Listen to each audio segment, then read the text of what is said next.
Eh bien, salut les gars, j'espère que vous allez tous bien. Au moment où le commun des Béninois le néglige, personne ne veut le prendre au sérieux concernant sa candidature aux élections présidentielles 2026. Daniel Leda ne se décourage pas.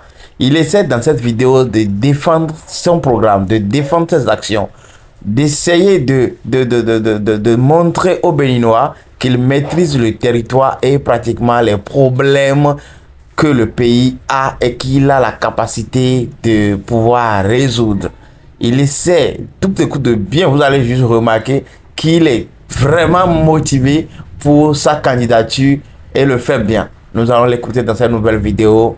Abonnez-vous, activez la cloche de notification pour plus de vidéos.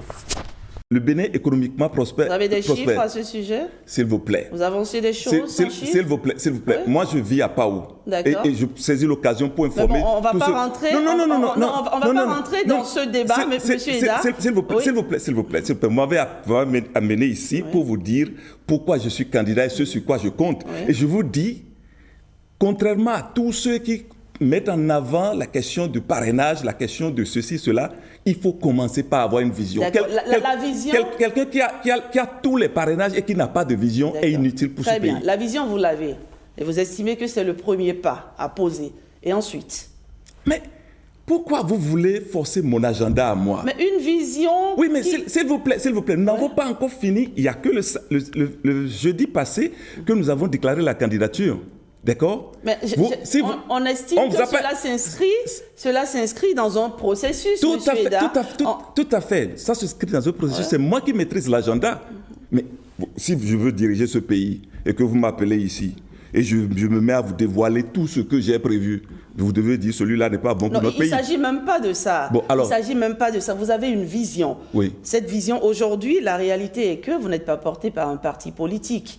Qu'est-ce que vous en savez, Madame Biomama? Mais dites-nous alors, qu'est-ce que vous faites actuellement? Est-ce qu'il y a des négociations en cours? Qu'est-ce que vous faites? Mais tout à fait. Je ne peux pas me lever comme ça pour dire je suis candidat si je ne sais pas où je vais et comment je vais y aller. Mais permettez que je ne vous dise pas au moment où vous voulez ce que vous voulez entendre, ce dont on devrait donc pour l'instant se contenter de la vision. C'est très important et c'est à cela que j'invite tous les autres prétendants. Parce que vous savez, la politique, normalement, pour que la démocratie nourrisse le peuple, il faut que la politique soit sur les deux pieds. Or, au Bénin, ce que nous avons appris à faire, c'est de nous arranger pour conquérir le pouvoir, de le conserver au maximum, mais jamais on ne se préoccupe de ce qu'on va en faire. Donc, le moment est venu de passer de la politique unijambiste à la politique sur ses deux pieds. Est-ce que Daniel Leda ne rêve pas un peu trop? Mais écoutez, les grandes réalisations commencent par des rêves. Écoutez. Il nous faut aborder la question du parrainage. Comment comptez-vous obtenir ces parrainages, monsieur Eda?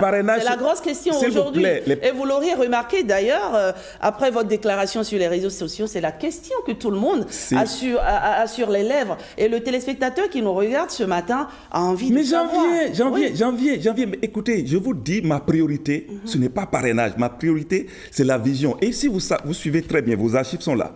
La dernière fois, Eda était dans vos locaux ici, c'est en 2016, lors du passage des candidats au premier tour. Et ça fait compter le nombre d'années que ça fait. Si je reviens ici aujourd'hui, alors que le processus de dépôt de candidature n'est pas encore enclenché, si vous m'avez invité, c'est que vous avez trouvé un intérêt à la déclaration de candidature. Et je ne voudrais pas que ceux qui n'ont pas de vision, ceux qui n'ont pas de projet, ceux qui n'ont pas d'idée, ceux qui ne savent pas ce qu'il faut faire du pouvoir une fois conquis, nous déroutent. Moi, j'ai une vision. Vous savez, c'est comme si vous êtes sur une autoroute. Vous avez une vision, vous avez une destination. Mais les gens qui n'ont pas de vision vont rester à côté à des embranchements, vous faites la main. Si vous le faites, vous leur prêtez attention, vous savez ce qui va arriver? Vous allez prendre l'embranchement et vous perdez votre destination. Daniel Leda est focalisé sur la vision. Depuis 2014, nous parlons de la même vision.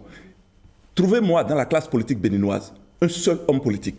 Je dis un seul homme, depuis 90, qui ait dit la même chose, qu'il ait maintenu sur 2-3 ans. Non, vous n'allez pas en trouver. De toute façon, chacun a sa vision de la gestion de ce pays. Vous avez la responsabilité en tant que femme et homme des médias de structurer le débat politique de manière à ce que ça puisse apporter quelque chose à notre développement. Mais si actuellement, la politique au Bénin, ça tourne autour de quoi? Des personnes, des guerres de personnes. D'accord? On parle rarement vision, on parle rarement idéal, mais on parle telle a fait telle à telle personne, telle a fait telle... On entend votre message ce matin, Daniel Eda, c'est tellement clair. Oui, votre maintenant vision, par rapport au parrainage, je voudrais vous dire ceci. Si vous avez suivi la déclaration de candidature, j'ai dit, je tends la main, une main de dialogue et de responsabilité à ceux qui ont le pouvoir de parrainage. Aux élus? Mais lesquels élus fictifs? S'il vous plaît. Oui. Je suis en train de parler. D'accord. Si vous me permettez. Non, allez-y. C'est une question de timing aussi, allez-y. Oui, mais la question de timing, le peuple doit comprendre ce que nous voulons dire. Vous tendez la main aux élus? À tous les élus. Moi, je suis aujourd'hui dans le... Qu'ils soient de la mouvance ou de l'opposition, c'est bien ça? Aujourd'hui, je suis dans le cadre de concertation des forces politiques de l'opposition. Mais, comme je vous l'ai dit, le Bénin a besoin de réconciliation, le Bénin a besoin de rassemblement. Et donc, pour être clair, M. Eda, vous tendez la main aux élus de l'opposition? Je tends la main à tous les élus à partir de là où je me trouve. Parce que les élus, même de la mouvance, ont intérêt à ce qu'après 2026, ce que le président Yahi a subi pendant 52 jours, que ça n'arrive pas au président Talon. Et nous sommes dans la prédisposition à faire en sorte que la continuité de l'État devienne une culture embrassée dans notre pays. Vous savez, ce que nous avons vécu et qui fait que nous n'avançons pas, c'est que quand un président vient, il tourne le dos à ce que l'autre a eu à faire. Et il fait pour lui, un autre vient, et regardez, très bien, nous faisons de grandes réalisations, mais nous ne progressons pas véritablement. Donc aujourd'hui, nous avons besoin de faire rentrer la gouvernance de notre pays dans la culture de la continuité de l'État. Et cette culture de la continuité de l'État ne peut intervenir que si nous embrassons la gouvernance inclusive qui demande que l'on rentre dans une ère de gouvernance apaisée. Donc, la gouvernance apaisée suppose que notre mouvement, nous le ferons. Pour votre information, notre mouvement, nous le ferons. Certes, nous sommes dans le cadre de concertation des forces politiques de l'opposition, mais il y a des gens qui sont militants d'autres partis qui font partie de nous le ferons, parce que quand nous disons nous le ferons, ça veut dire quoi? Ce n'est pas EDA seul qui va se lever pour faire. EDA porte la vision, et tous ceux qui sont patriotes, qui ne veulent pas que les guerres de personnes actuelles, que les vieilles querelles soient pérennisées après 2026, tous ces gens-là sont avec nous. Et vous serez surpris parce que déjà, entre nous, avant jeudi passé, qu'est-ce qui vous aurait motivé à m'inviter ici? Si ce qui est sorti...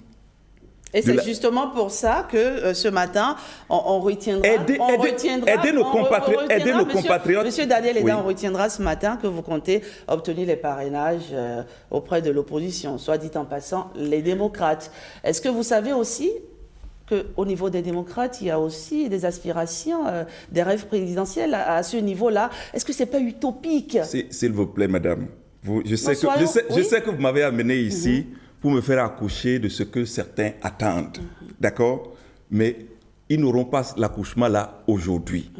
Ce qui est important pour moi et qui doit être important pour vous en tant que citoyenne et important pour tout le peuple, c'est ceux qui veulent gouverner le Bénin à partir de 2026. Mais on a besoin de vous suivre, monsieur Daniel Eda. On ne peut pas suivre un conducteur si on n'est pas assuré que le véhicule dans lequel il vous embarque... Mais à quoi sert les parrainages réunis s'il n'y a pas de vision? Dites-moi, à quoi sert quelqu'un qui a plusieurs parrainages ou tous les parrainages possibles s'il n'a pas de vision? Parce que le véhicule là doit aller à une destination. Et la destination se définit par rapport à la vision. Celui qui n'a pas de vision, pour faire un joli bâtiment, ce n'est pas forcément celui qui a beaucoup de ciment, de sable, tout ça. Il faut un plan. D'accord. Et donc ce matin... ce qui est important pour le Bénin, pour l'instant, c'est les visions de chacun des candidats. Qu'est-ce qu'il propose? Où est-ce qu'il veut nous amener? Est-ce que celui qui vient, c'est quelqu'un qui viendra continuer les querelles? Est-ce que c'est quelqu'un qui viendra faire la guerre à quelqu'un? Est-ce que c'est quelqu'un qui viendra nous conduire dans le décor? C'est très important. Merci, monsieur Eda. Alors, vous répondez quoi à ceux qui pensent que vous êtes comme, vous vous claquemurez comme dans une bulle? Imaginez, qu'est-ce que vous leur répondez à ceux qui pensent que votre candidature est une farce? Très bien. Je voudrais leur dire une chose. Je suis préparé à l'opposition et je ferai tout pour que ceux qui disent le contraire de ce que je pense puissent avoir le droit de dire ce qu'ils ont à dire. Maintenant, je ne suis pas celui-là à qui on va dire des choses et le forcer à sortir de son agenda. Un homme d'État ne fonctionne pas de cette façon-là. On saura dans les tout prochains jours, après la vision, on saura voilà, comment Daniel Eda compte. Très bien. Restez attentifs et vous saurez parce que j'ai un agenda et personne ne pourra brusquer cet agenda. Comme je vous ai dit hier, après la déclaration, j'ai décidé de ne pas parler. D'accord. Merci pour l'honneur. Beaucoup de médias, c'est pas patriotique que je suis venu ici. Beaucoup de médias nous ont contactés et nous avons dit non. Mais c'est la SRTB, excusez-moi. C'est Bénin TV. C'est Bénin TV. Donc c'est le pays, c'est le service public. Nous ne pouvons pas prétendre vouloir gouverner ce pays et refuser votre appel. C'est pour ça que nous sommes ici. Mais cela ne veut pas dire qu'une fois qu'on est ici, tous ceux qui nous ont... Bon, les gens disent plein de choses sur les médias. Je lis et j'écoute tout. Mais je ne réponds pas et je ne répondrai qu'au moment de mon choix.